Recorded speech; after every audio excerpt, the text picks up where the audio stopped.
Sanguine Alchemy got buffed, and it's now god tier. And I know this might sound like I'm having a laugh and trolling you, but trust me, pairing Sanguine Alchemy with this build today will give us not 1, not 2, not 3, not 4, but 5 stackable DPS buffs, which if all buffs are applied simultaneously, you're basically just about doubling your damage altogether. That's actually wild. And you know what the best part is about that? Is it's so easy to use and it doesn't require a huge amount of effort to maintain. Just activate your rift and start shooting enemies. And on the plus side, with Sanguine's previous buff, just getting kills, which most of the time the Hellion aspect will do for you, you'll get blood magic which pauses the rift's timer, extending it. So if you constantly have ads around as well as tough enemies that you need to take down, you generally could keep a rift up infinitely to maintain that damage buff.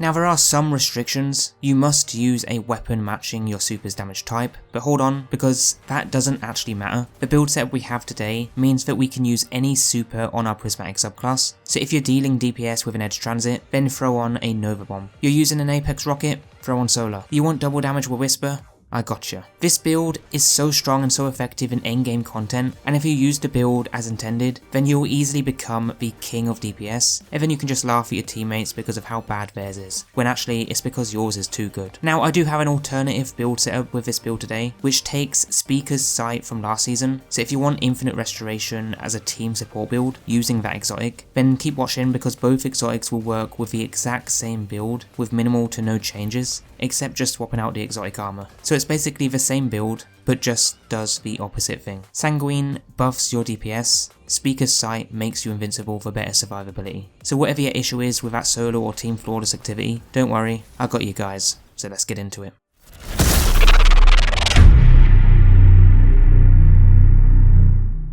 Now as always, if you enjoy these build videos and you want to see more top builds for Destiny 2 Episode Revenant, then feel free to view that full playlist down below for more, as I do cover builds on a regular basis. And if you have a build that you want me to check out, leave a comment down below or join the Discord server. That way you can send me a DM and just let me know, also linked below. But in this video today, we're diving into a very strong build that lets you play around with different exotics. The two exotics that you can use are Sanguine Alchemy and Speaker's Sight. Now Sanguine got buffed this season, so it now marks targets damaged while standing in a rift. You also gain bonus damage to mark targets by 10%, and also gain a ×4 weapon surge to weapons matching your super, which is a further 25% damage buff. But with all the buffs and debuffs applied, what you can actually achieve is the initial 10% from the exotic itself, the 25% from the ×4 weapon surge, a further 25% from being radiant, 5% from being transcendent, and a 15% weakening debuff from your GLs. Achieving all of these buffs makes your damage output around 99%, so it almost doubles your damage. Now of course you could go the simple route and just have an Empowering Rift, which will give a smaller DPS buff, but then while you're in your Rift you constantly have 4 buffs active at all times, without having to try and become radiant and achieve transcendent, because the Empowering Rift and being radiant do not stack together. But the best approach in my opinion is to use a Healing Rift, so that you have that extra bit of survivability, which is what you want and what you're going to need when you're just standing in the same spot for a long time. So that's just the approach that I would take, but it is worth bearing in mind that Sanguine does extend and pause the rift's timer upon kills, so if you're ad clearing inside the rift, you can get another rift back before the current one has even expired. And to be honest, I think in the onslaught I did, I actually had a rift still going after a few minutes, so it is kind of wild, it does last a really long time.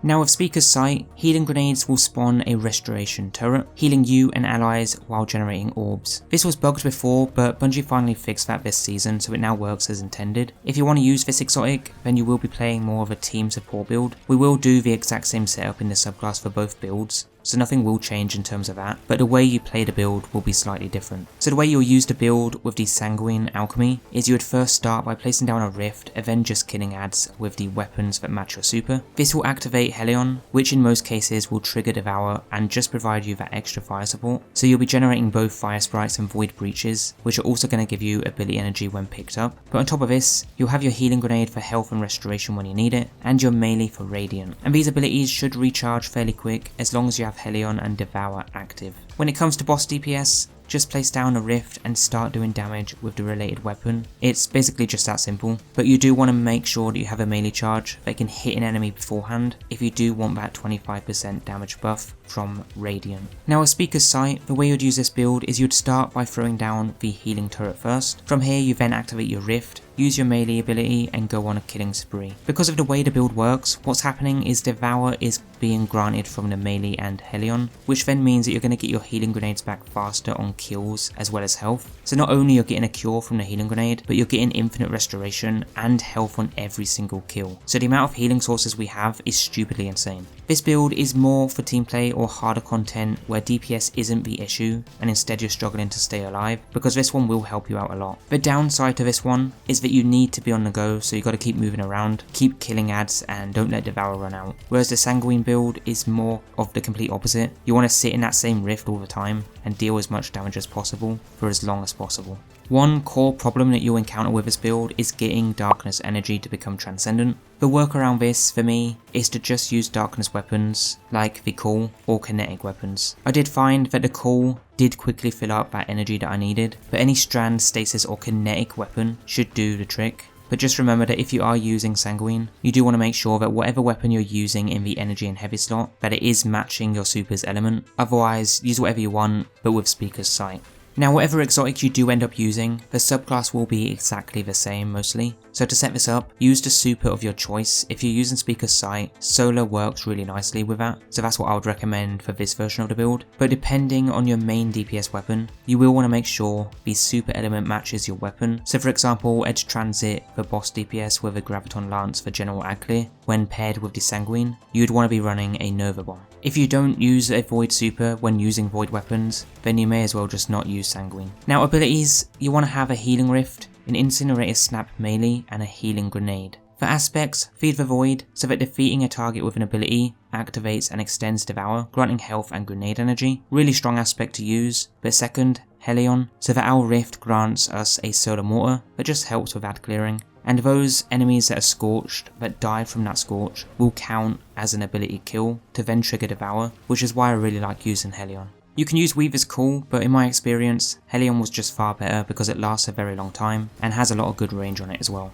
For fragments, you want to use Facet of Purpose, so that picking up an Orb of Power grants either restoration or any buff that matches your super that you're using, so a Void super will grant you an Overshield, but we also have Facet of Hope, so your class ability recharges faster. This will always happen since we have a lot of buffs constantly applied to us. Facet of Awakening, just so that we can create some elemental pickups. Facet of Dawn, so powered melee hits make us radiant. If you don't use this for Sanguine, when it comes to boss DPS, then you could just run an Empower and Rift, so it's up to your playstyle really. But if you are applying Radiant through your melee, you might want to consider using a longer ranged melee attack for the boss, if that boss is quite further away, because Incinerator Snap might not reach that boss. The last fragment though is Facet of Protection, just for the extra damage resistance. When it comes to mods with Sanguine, focus on getting your class ability back faster, as this is what you will use more, but with Speaker's Sight, you want to focus on your grenade, so any cooldown mods that will get your grenade back faster is what you want to focus on. But for stats, I would still keep that same order though for both builds. Focus on Resilience first, then Discipline, and then Recovery. That would be your ideal triple 100 build for both the Speaker's Sight and Sanguine.